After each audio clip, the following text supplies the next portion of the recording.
8 relatos sobre OVNIs, abduções e ETs que você precisa conhecer. Os relatos mais bem documentados de contato extraterrestre na Rússia, no Irã, nos Estados Unidos, incluindo o caso Roswell, e até no Brasil. Corpos que voam com velocidades incríveis, emitindo luzes capazes de cegar e deixando marcas no chão e em pessoas.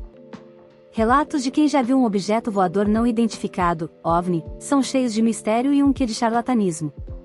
Os ufólogos, gente que investiga essas ocorrências, afirmam que 95% dos avistamentos de disco voador são engano, na maioria das vezes, não passam de um equipamento aéreo incomum, um fenômeno eletromagnético ou pura invenção.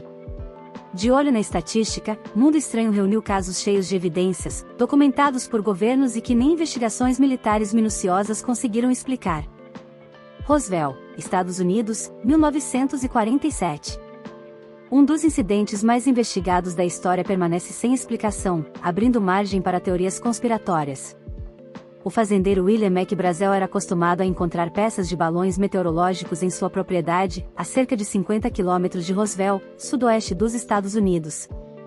Em 1947, descobriu que a imprensa tinha interesse por evidências de alienígenas na região e só então deu atenção a destroços incomuns que apareceram no rancho. O Major Jesse Marcel foi até o local resgatar o que havia caído do céu. A notícia se espalhou e o jornal Roswell Daily Record publicou, em 8 de julho, que a Força Aérea havia capturado um disco voador. No dia seguinte, porém, o jornal se retratou, explicando que os destroços eram de um balão meteorológico. O incidente ficou esquecido por 30 anos, até uma entrevista de Jesse ao ufólogo Stanton Terry Friedman, em 1978. O major acreditava que os destroços fossem de uma nave alien.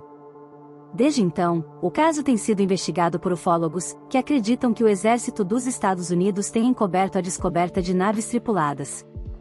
Em 1994, o governo se pronunciou: os destroços de Roswell eram parte do projeto secreto Mogul, que usava balões equipados para detectar testes nucleares soviéticos. 3 anos depois, outro relatório oficial afirmou que os supostos corpos de alienígenas eram bonecos, também usados em projetos secretos. Em 1997, o coronel Philip Corso revelou, no livro The Day After Roswell, sua participação em um projeto secreto que investigava destroços de OVNIs. Segundo o autor, as peças encontradas em Roswell foram base para o desenvolvimento de tecnologias como raio laser, fibra ótica, visão noturna, Kevlar e circuito integrado. Em 2011, o FBI divulgou um relatório, datado de 1950. São citadas 3 naves, de 1 metro de diâmetro, cada uma ocupada por 3 pequenos corpos. Arizona, Estados Unidos, 1975.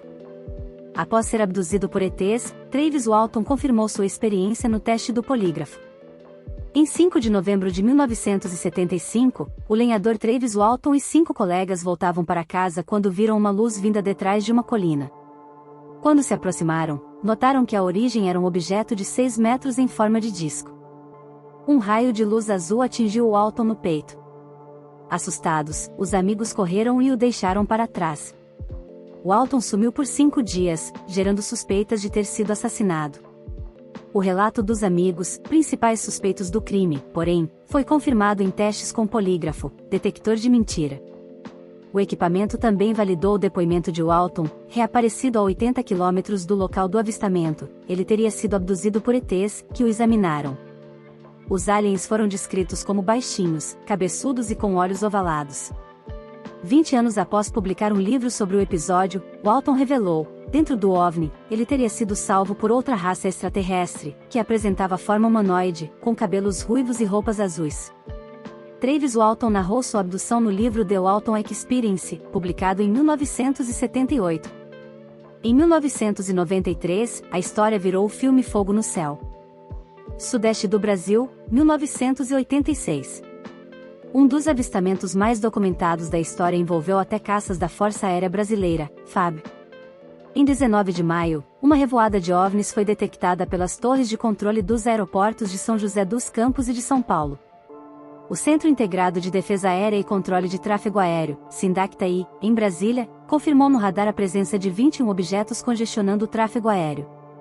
Com o espaço aéreo ameaçado, o Comando de Defesa Aeroespacial Brasileiro enviou um caça F-5 da Base Aérea de Santa Cruz, Rio de Janeiro, para interceptar os OVNIs e 3 jatos Mirage terceira decolaram de Anápolis, Gol, para ajudar na busca.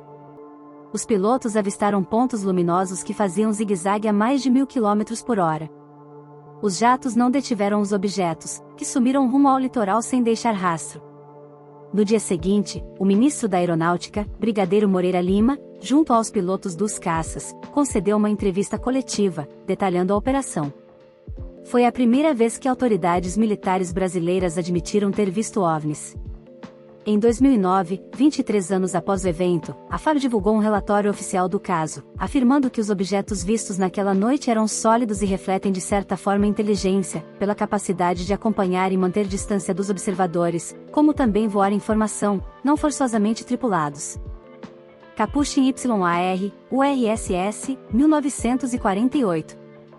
O imenso território russo também esconde antigos casos de OVNIs.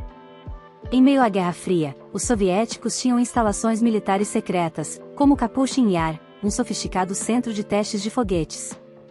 Em funcionamento até hoje, a base foi uma das regiões mais vigiadas pelos Estados Unidos, pois lá poderiam estar as pesquisas que deram a vitória aos russos na corrida espacial. Acredita-se que em Kapustin Yar fizessem engenharia reversa para copiar a tecnologia de naves capturadas de origem norte-americana, alemã e até. Um dos casos teria rolado em 1948, um OVNI metálico e em forma de charuto foi avistado pelo piloto de um caça MiG a 10 km da base. O piloto travou um combate de 3 minutos contra o OVNI, que emanava uma luz brilhante. Ao lançar um míssil, o objeto revidou com um feixe de partículas.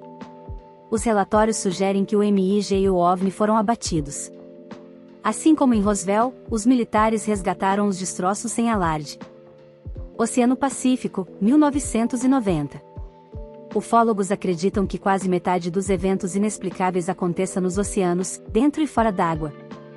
Também há registros de eventos estranhos avistados no mar, como corpos que navegam a velocidades incríveis, interferências nos instrumentos de bordo de submarinos e outras bizarrices.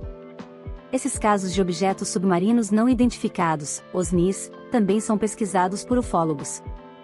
Em 1990, tripulantes de um contratorpedeiro russo presenciaram um objeto de 10 metros de comprimento e sem janelas emergir e se afastar devagar, emitindo luzes coloridas. De repente, o OSNI levantou o voo e sumiu. O capitão do navio, Nikolai Petrov, diz ter testemunhado 6 avistamentos desse tipo. Espaço Sideral, 1981. Os relatos de astronautas sobre objetos, sons e fenômenos estranhos inundam a literatura ufológica. A nave russa Soyuz T-4, com o comandante Vladimir Kovaleno e o engenheiro de voo Viktor Savinik a bordo, aportou na estação orbital soviética Salyut 6. 2 meses depois, os cosmonautas tiveram contato visual com um OVNI esférico, de 8 metros de diâmetro, tripulado por 3 ETs. O caso foi revelado pelo tenente-general Beregovo em uma reunião com líderes, cientistas e ufólogos soviéticos. Há relatos de que os cosmonautas teriam feito um vídeo de 45 minutos, que permanece secreto, no qual se veem os aliens fora do OVNI. Eles teriam começado contato, mas foram proibidos de jogar conversa fora. Pará, Brasil, 1977. A FAO montou uma operação para investigar estranhos fenômenos relatados pela população amazônica. Entre 1976 e 1978, moradores da região da Ilha de Colares, Pará, avistaram estranhas luzes no céu. Essas aparições seriam hostis, causando paralisia e queimaduras na pele, após chuparem o sangue das pessoas. O evento causou histeria na população, que buscava até explicações religiosas para o fenômeno. Em 1977, após a imprensa alertar sobre os chupa-chupa, nome popular do fenômeno, a aeronáutica enviou mais de 60 pessoas para investigar e manter a ordem. Durante 4 meses, os militares da Operação Prato testemunharam os mesmos fenômenos relatados pela população. Os documentos liberados pelo governo não são conclusivos, mas atestam as informações que o capitão Irangeolanda Lima, líder da operação, revelou em uma entrevista de 1997. Os militares teriam testemunhado naves de vários formatos e tamanhos, algumas com dezenas de metros de diâmetro. Holanda Lima cometeu suicídio 2 meses depois da entrevista. Foi a primeira vez que uma força armada brasileira esteve publicamente envolvida na investigação de OVNIs. Os militares documentaram todos os relatos, inclusive deles próprios, em textos, fotos e vídeos. Em 2009, o governo divulgou parte do relatório, mas, segundo ufólogos, milhares de páginas e horas de vídeos ainda estão em sigilo. A ironia é que, poucos anos antes, foi fechado um órgão da aeronáutica que estaria mais apto a essa apuração. O Sistema de Investigação de Objetos Aéreos Não Identificados, SIONI, foi criado em 1969 e composto de pesquisadores civis e militares. Segundo os ufólogos, o projeto tinha grande rigor em suas investigações, mas foi cancelado em 1972 devido ao ceticismo dos militares. Desde então, o Brasil não teve nenhum órgão oficial para investigar UFOs, mas segue com diretrizes para o registro de qualquer objeto estranho no ar por meio do formulário de tráfego hotel, que todo piloto precisa preencher em caso de avistamento. Teherã, Irã, 1976. Uma das regiões com mais avistamentos de OVNIs no mundo reúne casos impressionantes, como essa perseguição aérea. Moradores de Teherã alertaram a Força Aérea Iraniana, FAI, de que um OVNI sobrevoava a cidade. No primeiro momento, os oficiais acreditaram se tratar de Vênus, mas os relatos não paravam de chegar. Ao investigarem o que havia no céu, notaram que o objeto era maior e mais brilhante do que o planeta.